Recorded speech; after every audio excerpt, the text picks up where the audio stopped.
Assalamualaikum warahmatullahi wabarakatuh. Kembali lagi bersama saya Susan Mita, NIM 230402, Prodi Pendidikan Teknologi Informasi.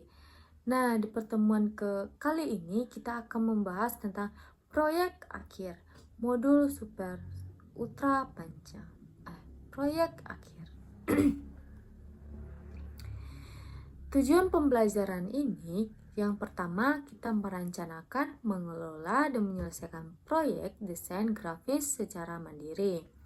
Yang kedua, mengaplikasikan seluruh prinsip desain grafis yang telah dipelajari: tipografi, warna, layout, hierarki, konsistensi, website, dan storytelling visual. Yang ketiga, mengintegrasikan software desain digital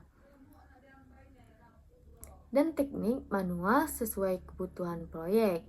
Yang keempat, mengkritisi karya sendiri dan teman berdasarkan prinsip desain, kreativitas, dan efektivitas komunikasi. Yang kelima, menyusun dan menyampaikan presentasi profesional yang efektif, jelas, dan menarik.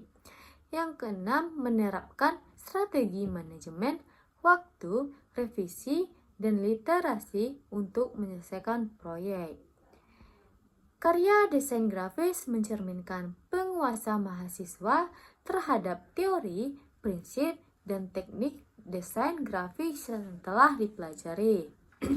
Bisa berupa logo, poster, infografis, konten media sosial, UI dan UX, mini, project, dan kombinasi beberapa jenis karya.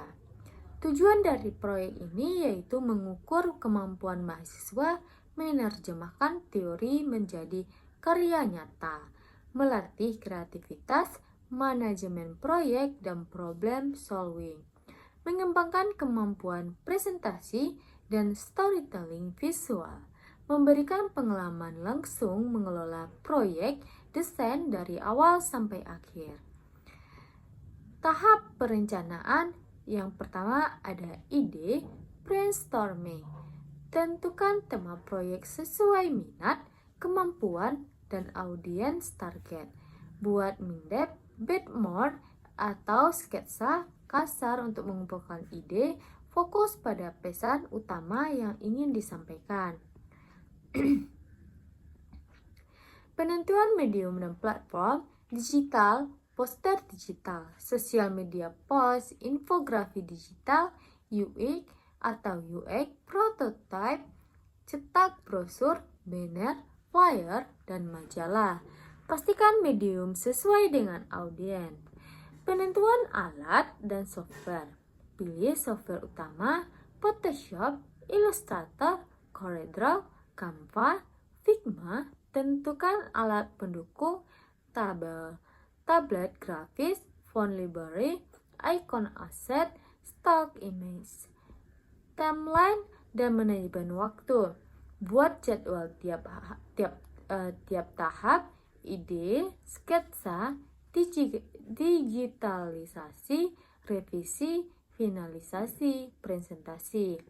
Gunakan milestone untuk memantau progres. Sisihkan waktu ekstra untuk revisi mendadak atau feedback dari teman atau dosen.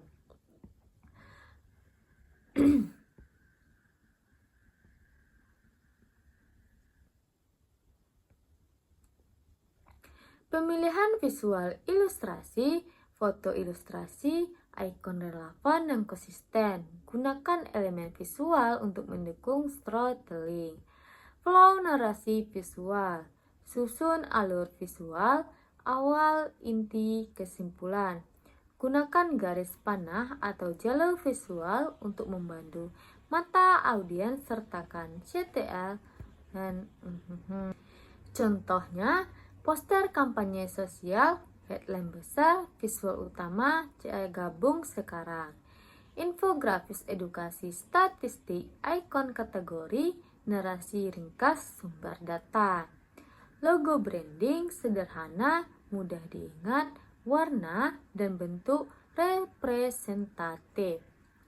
Tahap eksekusi proyek. Yang pertama, sketsa atau draft awal. Buat sketsa dasar, layout, tipografi, warna, dan elemen visual utama. Tentukan visual hierarki dan flow antar elemen. Digitalisasi, wujudkan sketsa menjadi desain digital. Terapkan prinsip iterasi dan revisi. Minta feedback teman atau dosen. Evaluasi kesesuaian dengan tema. Pesan visual, perbaiki elemen visual, warna, tipografi, flow sesuai masukan. Finalisasi, pastikan resolusi tinggi dan semua elemen rapi. Simpan versi editable dan final. Persiapkan file untuk presentasi dan publikasi.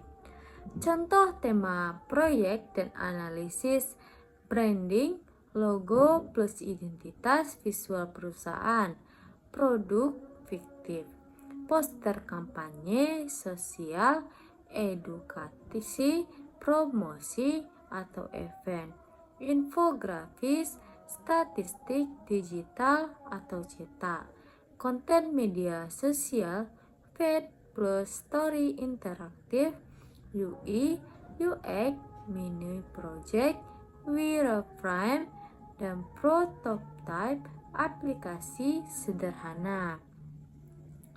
Periksa kesesuaian tema dengan audiens target, evaluasi visual hierarki, tipografi, warna, dan storytelling visual. Diskusikan strategi kreatif untuk membuat pesan lebih menarik dan efektif. Rubrik penilaian terperinci, kriteria, skor, dan penjelasan. Tips praktik, checklist, dan common mistakes. Mulai dengan sketsa dan mood board. Terapkan prinsip desain grafis yang dipelajari. Buat timeline dan milestone setiap tahap. Literasi dan revisi berkali-kali. Pastikan resolusi tinggi dan format sesuai media. Persiapkan presentasi visual dan narasi yang jelas. Backup semua file. Evaluasi, pesan jelas, visual efektif. Periksa konsistensi warna, font, dan icon. Pastikan storytelling visual jelas dan alur mudah diikuti. Menjejalkan terlalu banyak elemen membingungkan audiens. Tidak memeriksa ukuran dan resolusi, hasil buram atau pecah. Mengabaikan feedback teman atau dosen kurangi optimal. Tidak menerapkan hierarki, pesan utama hilang. Mengabaikan manajemen waktu, pengerjaan tergesa-gesa. Metode pembelajaran, panduan proyek akhir, strategi kreatif, rubrik penilaian. Contoh perencanaan proyek sketsa, digitalisasi, revisi. Ide kreatif mahasiswa, sesuaian tema. Revolusi rencana proyek teman sebelum eksekusi. Mahasiswa mulai sketsa, mood board, dan perencanaan digital. Nah, untuk tugas proyek akhir, pilih tema proyek sesuai minat dan kemampuan. Buat mood board dan sketsa awal. Digitalisasi karya sesuai prinsip desain grafis. Literasi dan revisi berdasarkan feedback. Finalisasi karya dan simpan versi digital. Siapkan presentasi profesional untuk pertemuan depan. Analisis karya teman, berikan feedback, konsultasi, bandingkan karya dengan desain profesional, catat kelebihan dan kekurangan.